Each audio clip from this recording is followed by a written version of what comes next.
जय हिंद। नमस्कार दोस्तों, स्वागत है आपका इस अमेजिंग प्लेटफॉर्म पे जिसका नाम है वोल्केनो इंफॉर्मेशन पॉइंट। दोस्तों, आज का टॉपिक जैसा कि आप थंबनेल पे देख चुके होंगे कि भारत को क्यों बार बार नीचा दिखाते हैं ये पश्चिमी देश। आखिर इन पश्चिमी देश के लोगों में इतनी सुप्रीमेसी है क्यों और भारत से इतनी नफरत क्यों। दोस्तों, इसके एक नहीं कई वजह हैं जो या तो उनमें से कुछ मैं जानता हूं जो आज मैं बताने वाला हूं, और इसमें इसके क्या फायदे हैं क्या नुकसान हैं और भारत को बार बार किस प्रकार कब कब ह्यूमिलिएट किया गया। बार बार भारतीयों में ये सबसे बड़ी कमी मानी जाती है, जब उनको अपना कॉन्फिडेंस लो करा दो तो वो अपनी योग्यता को पहचान नहीं पाते और वो खुद ही हार मान जाते हैं। दोस्तों, इसी नीति का कब से सदियों से हमारा फायदा उठाया गया और हमें बार बार लो कॉन्फिडेंस कर दिया जाता था। लेकिन आज भारत हमेशा की तरह दबने वाला भारत, अंग्रेजों का गुलाम रहा भारत, कई आक्रांताओं का गुलामी सहने वाला भारत जब अपने पैरों पर खड़ा हुआ, चलने से लेकर दौड़ने तक का सफर आज उनके कंधे से कंधे मिलाकर चल रहा है भारत।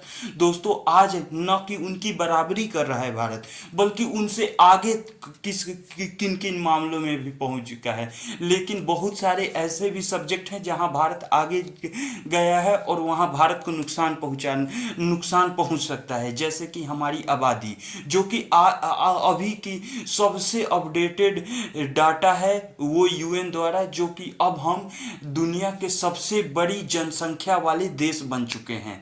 अब चाइना फर्स्ट नंबर पे नहीं रहा, अब इंडिया बन चुका है।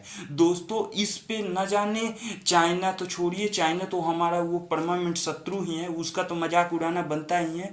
उन्होंने कहा कि हम क्वालिटी वाइज आगे हैं और इंडिया क्वांटिटी वाइज, मतलब हम जनसंख्या में सिर्फ आगे हैं और उनके पास जो भी जनसंख्या है उनके पास क्वालिटी है और हमारे पास क्वालिटी नहीं है। दोस्तों, ये तो समय बताएगा 2050 तक, जब हम पूरी दुनिया में सबसे मजबूत राष्ट्र बन के निकलेंगे, तब इन सारे देशों पे चमाटा लगेगी। दोस्तों, ये पूरी दुनिया जानती है कि भारत जब उठेगा तो उसे रोकना संभव नहीं होगा। दोस्तों, एक समय था जब हमारा देश इतना ही समृद्ध हुआ करता था, जब दुनिया भर की वैल्यू 100 रुपए थी ना, तब भारत की वैल्यू उसमें से 25 हुआ करती थी, मतलब 25% जीडीपी। और दुनिया का जो व्यापार हो रहा है ना, उस पे 75% कब्जा इंडियन सब कॉन्टिनेंट का हुआ करता था। इंडियन सब कॉन्टिनेंट मतलब इंडिया, पाकिस्तान, बांग्लादेश, म्यांमार, नेपाल, भूटान, श्रीलंका, जो ये साउथ एशियन कंट्री है। दोस्तों, इतने बड़े अखंड भारत का 75% व्यापार पे कब्जा हुआ करता था और हमारे घर घर में व्यापारी जन्म लेता था। लेकिन जिस प्रकार से अंग्रेजों की नीति ने हमें बाबू जैसे बनने की शिक्षा पद्धति पे आगे ले गई और हमें बाबुओं की रेस में खड़ा कर दिया और हमारे अंदर का एक व्यापारी मर गया। और आज इसी कारण हम सरकार को कोसते हैं कि बेरोजगार हैं हम और हमारे पास रोजगार नहीं है। दोस्तों, इसका ये सॉल्यूशन नहीं है। जब आप सोचना शुरू कर देंगे कि हम एक हैं लेकिन 10 आदमी को रोजगार देने में सक्षम हैं, उस दिन हमें रोजगार तलाशने की जरूरत नहीं होगी। विदेशों से लोग आएंगे यहाँ काम करने, जैसे पहले हुआ करता था। भारत सोने की चिड़िया हुआ करता था, लेकिन विदेशी आक्रांताओं ने आया और वो विदेशी आक्रांताओं ऐसे कोई वहाँ के बहुत बड़े राजा या सम्राट नहीं हुआ करते थे। वो बनों जंगलों पहाड़ों में रहने वाले तुच्छ भिखारी हुआ करते थे, जिनके पास एक वक्त की खाने की रोटी नहीं हुआ करती। दोस्तों, जिस घर में धन होता है उसी घर में चोरी होती है। ये सबसे अच्छा एग्जाम्पल है आपको भारत की समृद्धि को समझने का। भारत की समृद्धि इतनी विशाल थी, इतना विकट था कि वहाँ पे हर साल में 6-6 बार आक्रमण हो जाया करते थे। कभी कभी हम हरा दिया करते थे, लेकिन हमने ज़्यादातर हार का सामना किया, क्योंकि भारत जब से अपना शांतिपूर्ण रवैया रखा, मतलब जब से हमारी सेना डिमोलिश डिमोलिश होना शुरू की, हम शांति और अध्यात्म की ओर जाने की कोशिश किए, तभी से आक्रमण हुए। और भारत एक बुरी स्थिति, जो कि याद करेंगे या फिर आप कल्पना करेंगे तो उससे आपका दिल दहल जाएगा। जब हमारी को आज़ादी मिलने वाली थी, तब उस दशक में भारत के पास इतना भी पैसा नहीं था कि कोई अपनी स्त्री 2 साड़ियाँ खरीद सके। गांधी जी के बुक में, माई लाइफ करके बुक है, उसमें मेंशन है ये पूरी अच्छी स्टोरी। इसको जाके अगर आपको सुनने का मौका मिले तो सुनिएगा दोस्तों। ये है भारत की अमीरी से लेके दुर्दशा तक की कहानी। और इसके आने के पीछे है एक ही चीज़, वो है हमारी यूनिटी।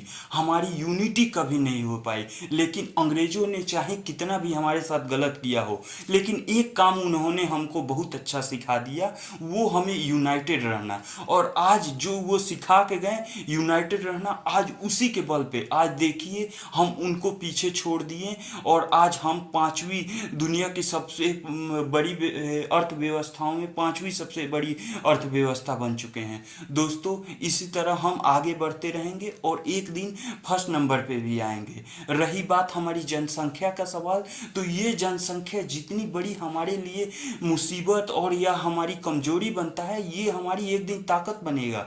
हमारे दुनिया में हर 5वां व्यक्ति भारतीय युवा है। मतलब कि अगर दुनिया में 5 युवा है ना, तो उसमें से एक भारतीय युवा है। और यहाँ पे भारतीयों में सबसे ज़्यादा युवाओं की संख्या है। हमारे पास बहुत सारी पावर है, हम बहुत सारा अच्छा कुछ कर सकते हैं। बस दिक्कत इस बात की है कि हमें इंफ्रास्ट्रक्चर नहीं मिलता, उस प्रकार का माहौल नहीं मिलता। इसलिए हमारे जो इंटेलेक्चुअल ब्रेन हैं जो पैदा होते हैं भारत की मिट्टी से, वो विदेशों में जाके दूसरे के नीचे या तो काम करते हैं या तो खुद अपना एम्पायर वहाँ खड़ा करके विदेशी लोगों को सेवा पहुंचाते हैं। और हमारे देश में वही हालत रह जाता है।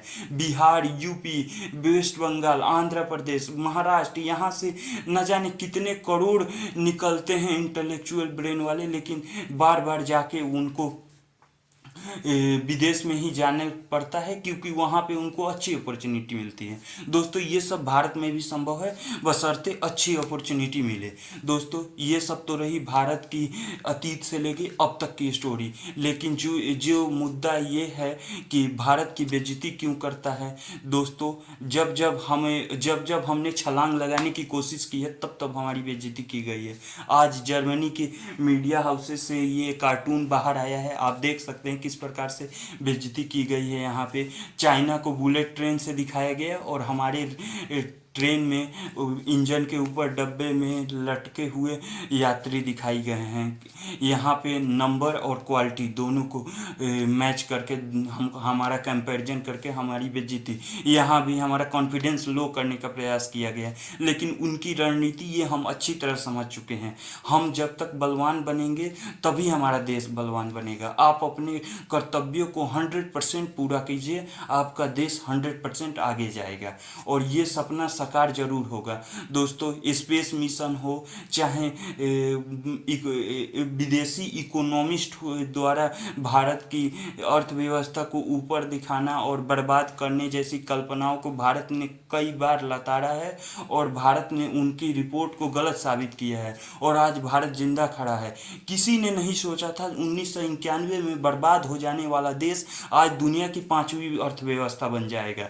दोस्तों कहा गया था कि 1991 में हमारा देश पूरी तरह बर्बाद हो जाएगा।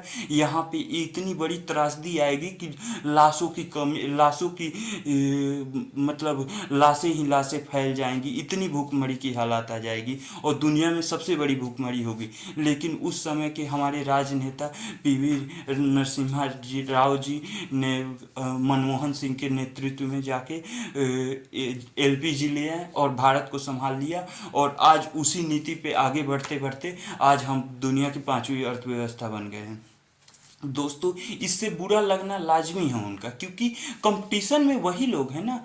कौन है? चाइना है, जर्मनी ने पोस्ट किया वो है, पाकिस्तान जैसे, इनसे तो अब मुंह लगना भी अपनी बेइज्जती की बात है। ये तो हमेशा उड़ाते हैं, लेकिन कोई बात नहीं, वो अपने पिताजी की ही इज्जत कर रहे हैं। वो चाइना चाइना उनको लोन देता है, उसी से उनका घर चलता है, इसीलिए उनके फेवर में बातें करते हैं। हमारी कंपटीशन तो कर नहीं सकते, लेकिन पाकिस्तान की बात ही नहीं है, हमें कंपटीशन चाइना से है, हमें चाइना से आगे बढ़ना है। चाइना के स्पेस मिशन आज दुनिया में परचम लहरा रहे हैं, हमें उससे आगे इसरो को ले जाना है, हमें उससे अच्छा इंफ्रास्ट्रक्चर डेवलप करना है। दोस्तों, अगर आपका और हमारा और हम सब भारतीयों का 100% योगदान रहा तो हम जरूर इस मुकाम को हासिल करेंगे। जय हिंद, नमस्कार दोस्तों, धन्यवाद।